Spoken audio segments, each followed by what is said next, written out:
सरस्वती उच्चतर माध्यमिक विद्यालय गुलाबबाई कॉलोनी में श्रीमद् भागवत कथा का भव्य आयोजन 10 मई से प्रारंभ हुआ, जिसका समापन 16 मई को होगा। कथा में बैरसिया भोपाल के प्रसिद्ध कथावाचक पंडित सुरेंद्र शास्त्री श्रद्धालुओं को संगीतमय कथा का रसपान करा रहे हैं। मंगलवार को कथा के तीसरे दिन भगवान शिव पार्वती विवाह एवं भगवान नरसिंह अवतार का मार्मिक प्रसंग सुनाया गया। कथा के दौरान पंडित सुरेंद्र शास्त्री ने शिव पार्वती विवाह की दिव्यता और भगवान नरसिंह के भक्त प्रहलाद की रक्षा हेतु प्रकट होने की कथा का भावपूर्ण वर्णन किया। कथा श्रवण कर श्रद्धालु भाव विभोर हो उठे तथा पूरा परिसर भक्तिमय वातावरण से गूंज उठा। कथा का आयोजन विद्यालय संचालक संतोष कुमार राजौरिया द्वारा कराया जा रहा है, जिसमें प्रतिदिन बड़ी संख्या में श्रद्धालु उपस्थित होकर कथा का लाभ ले रहे हैं।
मंगलमय लीलाओं को हम सुनेंगे, भगवान की मंगलमय कथाओं को हम सुनेंगे।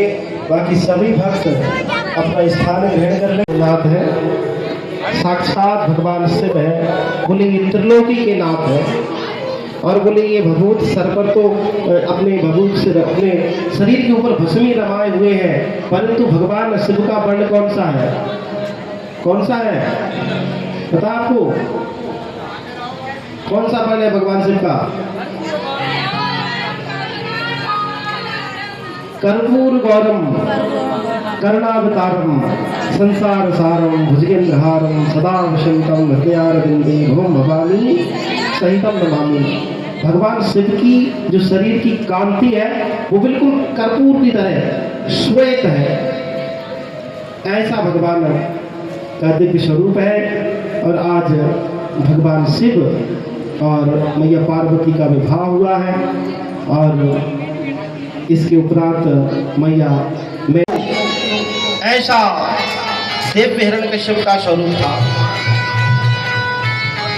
और हाथ में एक गदा रखता था और एक हाथ में तलवार रखता था और बड़ा उसका मुंह था और बड़ी उसकी दाढ़ी थी। ऐसा भयंकर हिरण्यकश्यप नामक दैत्य था और वो अपने पुत्र से बड़ा प्रेम करता था।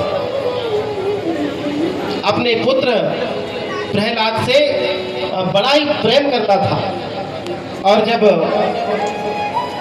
पुत्र से प्रेम करता, बोले श्रीमद् भागवत महापुराण, और क्रोधित होकर बोला कि बेटा तुमको ये कौन सिखाता है? और बोले कि ऐसे वचन कभी नहीं बोलना चाहिए कि जो नारायण है कि बेटा ये बताओ कि तुमने क्या सीखा?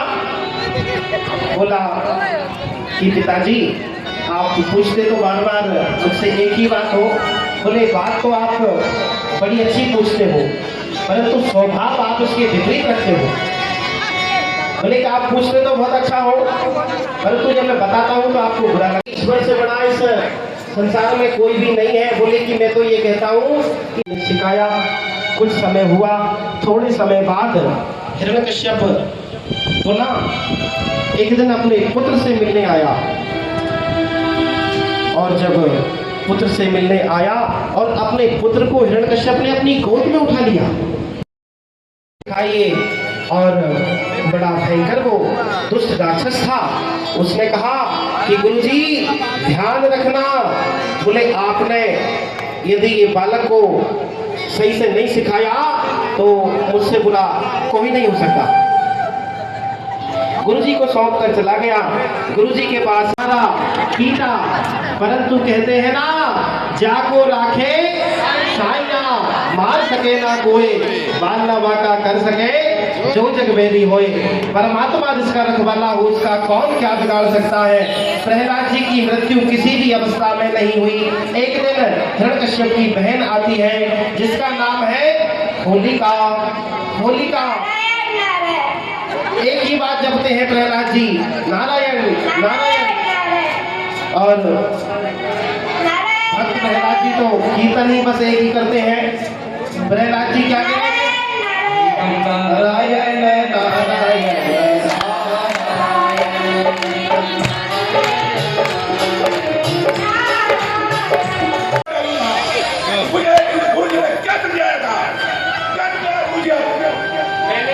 समझाया था, तेरे पापा नारायण के विरोधी है, इसलिए तू नारायण नारायण नाम मत लिया कर, तू हिरण्यकश्यप की जय बोला कर। लेकिन इस बालक ने मेरे को भी नारायण नारायण बोलना सिखा दिया।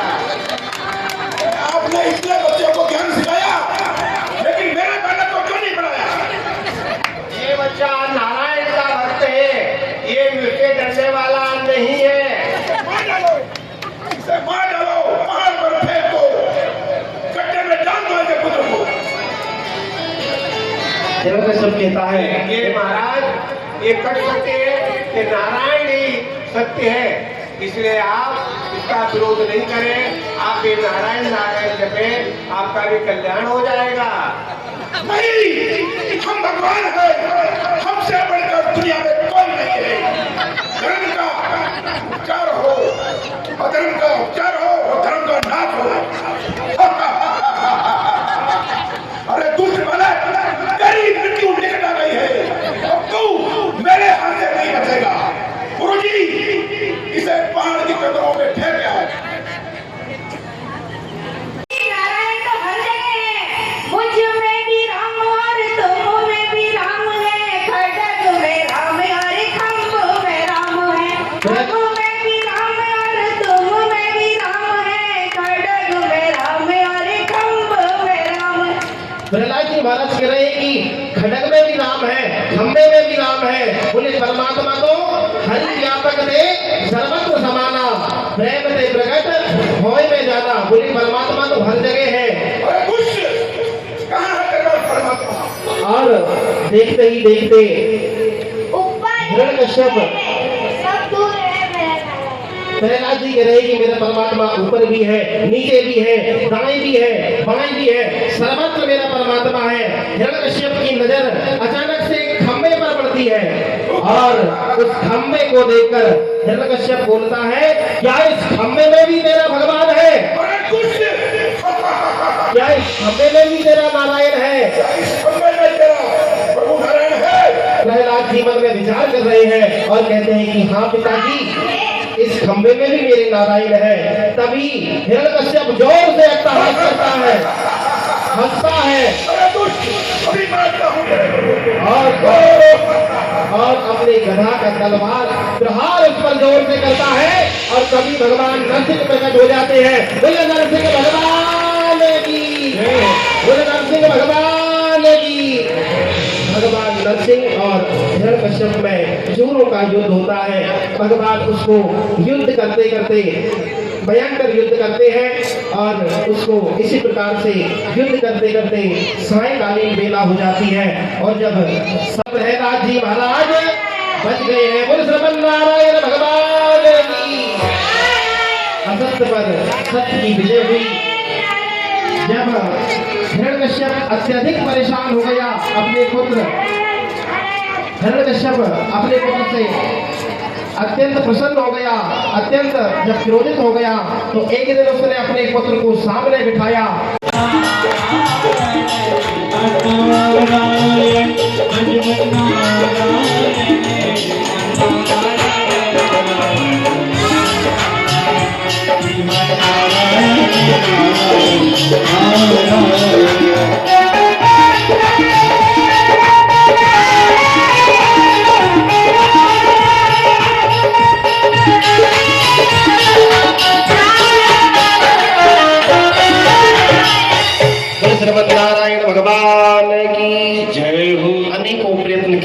परंतु जब कहने लगा कि आए प्रभु, आप भी मुझे नहीं मार सकते।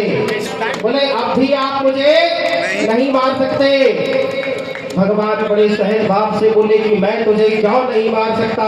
बोले कि मैंने बरसे ना दिन में मरूंगा ना रात में मरूंगा। भगवान ने कहा कि अभी देख, ना दिन है और ना ही रात है। बोले ये तो शाम का समय है।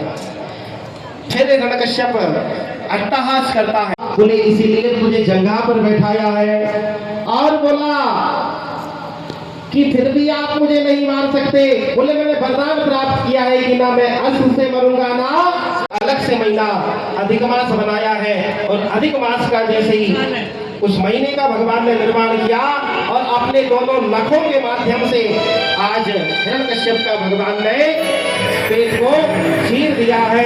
बोल नरसिंह भगवान की, बोल नरसिंह भगवान की। हिरण्यकश्यप का भगवान ने उद्धार किया और उसकी आंतड़ियों को निकालकर अपने शरीर से लपेट लिया।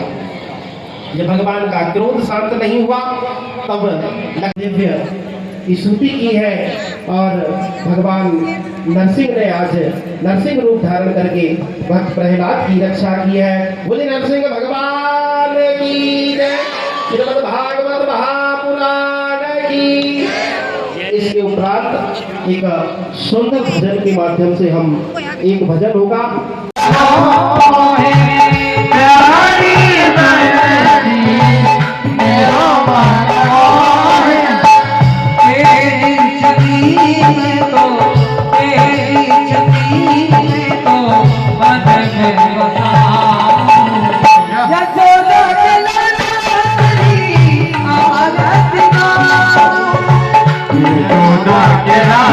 तेरी